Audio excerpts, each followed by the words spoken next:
Hello and welcome to my channel. Today I'm going to show you these two bikes. BK3, this is the BK6. Hopefully my information will help you to decide which one will be for you. My video is not scripted. All I'm going to do is just talk through the two bikes I had for the last couple of weeks and months of what's the difference between these two and what do I like and what do I don't like about these two. I guess first of all, why HITWAY or why this company? I found these two to be one of the cheapest on Amazon at the time of purchase, especially the folding bikes. In the UK, I guess the similar thing will be the Catalan, that you can get one for about £1,200, roughly the same spec. The fat tires, 11 or 10 amp hours, battery 36 volt, is about 1,000 to 1,200. The BK3, now this one here, I think I paid about £700. This is quite common for this type of bike. I got them from Amazon, so they deliver to my house, and I don't even need to go out to my house. Assembling. If you are interested in these two particular products, you can check out my video on YouTube. I've done a video on both unboxing on these two and the installation and kind of a demo on the first day use as well. And the other thing I like about these two bikes is that the design of the battery. I don't like charging the bike in the house because I know all about lithium battery and the danger of lithium battery. Not only they are easy to change over if there's anything wrong, but also you can charge it away from your main house. So I usually charge in the garden with an extension lead on a very good day. And you can slot them out, so if you're out and about, you don't want to leave the bike with the battery, you can actually take them out as well. That's an extra safety function. This one here has a 10 amp hour battery or 11 amp hour battery, and this one has 14 amp hour battery, slightly more power.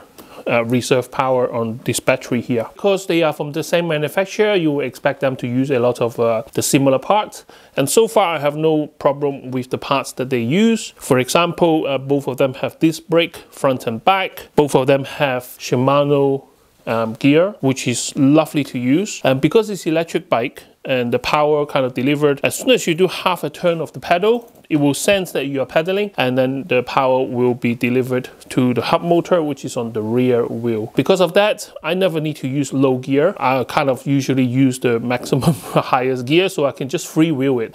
Assist level 1, 2, and 3. Both of this bike is the same kind of a controller. On the controller, it say S866, so I guess that's the model number for the display or the controller. I don't know. In the UK, to be road legal, the motor is restricted to 250 volt, which is the same motor on each of these bike, and they are speed limited to 15 miles per hour. Let's say if you're more adventurous and you want to achieve a higher speed, then you will break the law on the common road in the UK. But let's say you're off-road, if you search online of the S866 unlock or unlimit or delimit, you will find that it's quite easy. Just a press of a couple of buttons, change the P menu to whatever that is safe for your motor, and it will delimit the bike.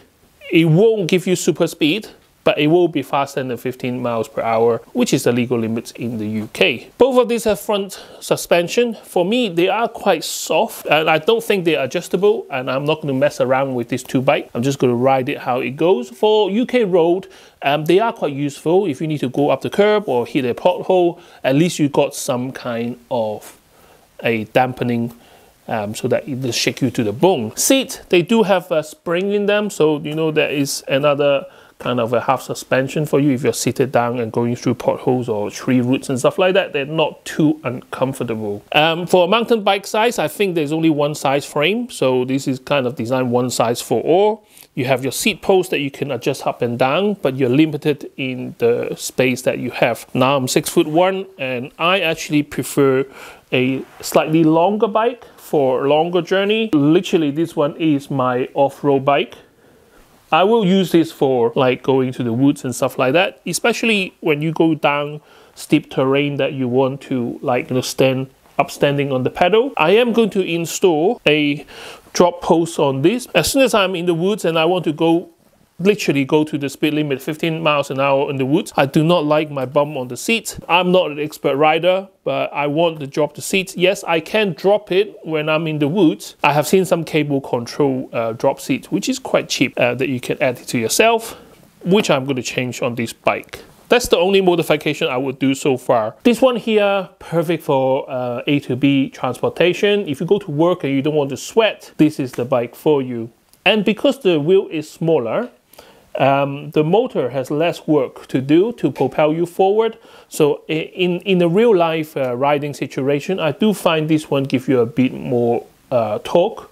So you can get to 50 miles an hour quicker in this bike instead of this one. Maybe this is just how I felt in my experience, but I do find this one have acceleration which is slightly faster than this one. The fat tires really make a difference. So if you just want a road bike for commuting on tarmac, you don't necessarily need the fat tire. But I do find the fat tire more comfortable than for example, a slimmer tire, because it's softer obviously and more contact as well. Don't get me wrong, I did a run in the woods with this bike. I can get it up to 15 miles an hour just like this one through the wood, tree roots and mud and all that because of the fat tire. If I have the same bike with a thinner tire, then no way I can take this into the woods. So some people will say, oh, fat tire is like, is a cosmetic thing. Yes, I do find them quite attractive for some reason. It does serve its purpose in the woods as well. And this one here, yes, you can adjust the seat height. But this one here, you can also adjust the handle height as well.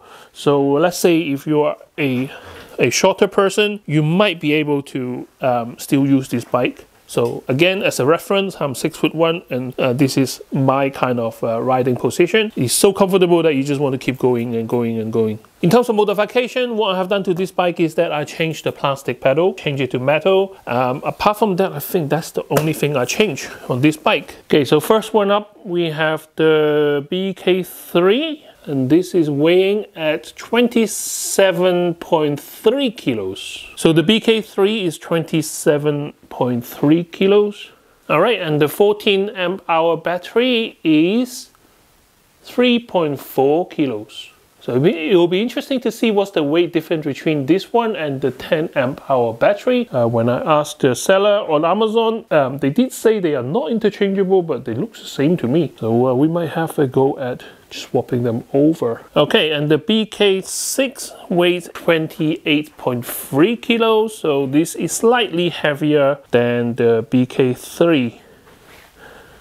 And don't forget, this one have a smaller battery. The bike at this budget version won't be any lightweight carbon fiber bike, so these are heavy bikes. Look at the hook that I used to hook up the bike with. And the 11.2 amp hour battery, this is measured 3.04 kilograms. So now that brings me the question. The green one is for BK6, the white one is for BK3. They are different capacity size. This one is 11 amp hour, this one is 14. They're both 36 volts, so they should be interchangeable. The power brick is the same as well, so let's try this battery into the BK6. To slot the battery in, make sure the rail is aligned or else it won't click in at the end. Yep, they do fit. That's a good sign. Physically they do fit, so if I can switch on the controller and power up the bike, then that will be great. Battery installed. Okay, BK6 boot up just like normal. Yeah. So there is no reason why the battery can't be swapped over between these two.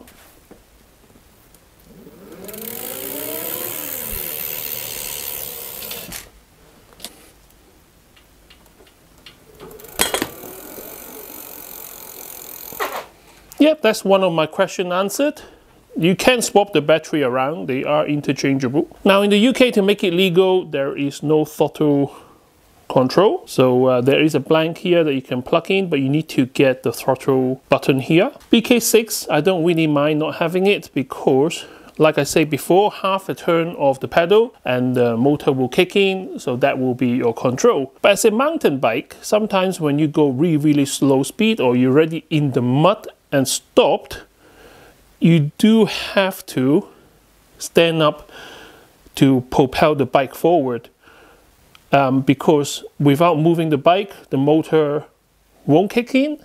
So it'd be nice to have a pedal assist here. Let's say if you're already in the mud, I want to be starting from dead zero stationary without moving the pedal, then I can just press a button, give me some power at the same time as pedaling. So that will get me out of a lost situation, which I find it hard with this bike without the throttle.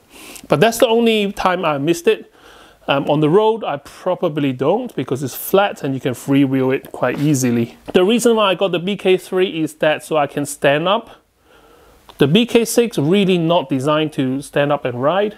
I just find it so awkward to try and stand up on the BK6. Okay, another reason why people like the BK6 is that there is no middle frame here. It's also the downfall of this bike for multi-terrain kind of a thing.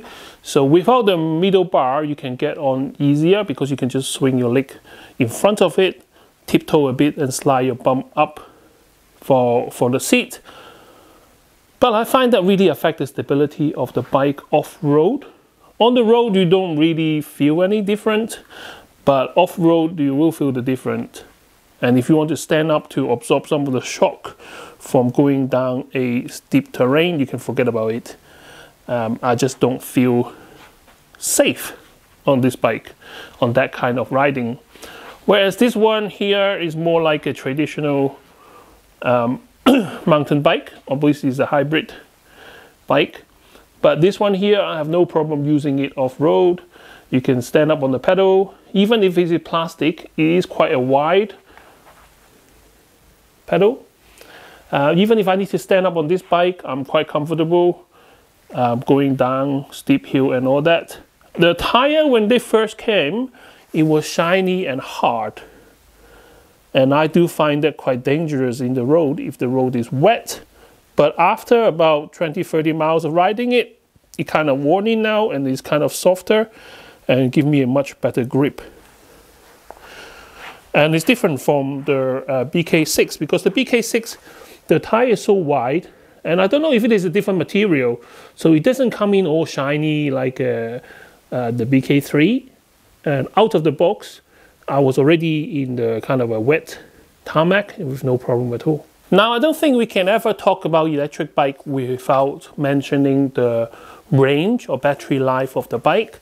Now, that is very difficult topic to talk about because first, it depends on how heavy you are. The heavier you are, the more power it needs to propel you forward. And secondly is the terrain. So if you go uphill all the time and the motor is stressing all the time, of course you're going to get less range. One of my good friends told me about, London to Brighton trips. Like, they do charity and they ride from London to Brighton. My question to him is, why I always hear from London to Brighton? How about the return trip? Or why is there never events like from Brighton to London, or at least not popular? And his answer was that from London to Brighton is almost all the way downhill. It's easier that way. And from Brighton to London, if we're going uphill, you might not even have enough battery or juice to make it all the way back to London. For that reason, it's hard to compare about different bikes or the range or the battery and all that. So even though they have a slightly different battery size, so this one is a 10 amp hour, let's say 10 amp hour, this is 14, I find the range roughly the same.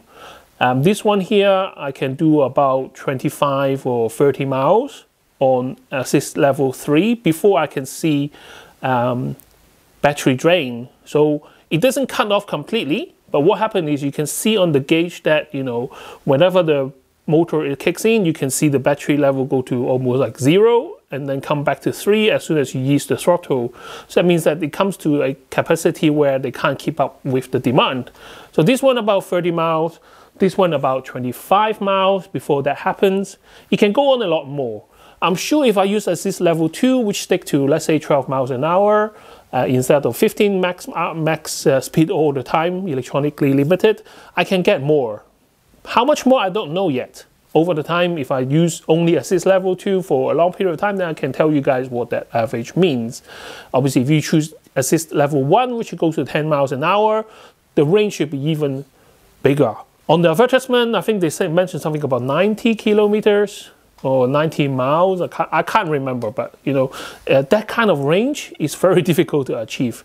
Maybe from London to Brighton on the assist level 1, that you might can get a range of 90. Charging it, yeah, it's quite easy. You just plug into the side of the battery itself. I always take them out, charge them in the garden on a good sunny day, so I don't need to worry about the battery fire or anything like that. Obviously you don't have to. If you trust the bike, you can always leave it on the bike and charge it in suit. So leave in the comment section what you want to know about the bike. Maybe I can find out more while I have the ownership of these two bikes. These are my personal bike, and I'm going to keep them for the next year or two for my own personal use, so I will be able to answer some of your questions. One of the questions I already have is how can we get a throttle for my BK3? And the other thing is, how much are the battery replacement? Because a lot of the time I saw on eBay, even the non-branded battery is going to cost you about £200 to £300. On a bike which is only about £600, that's half of the cost of the bike.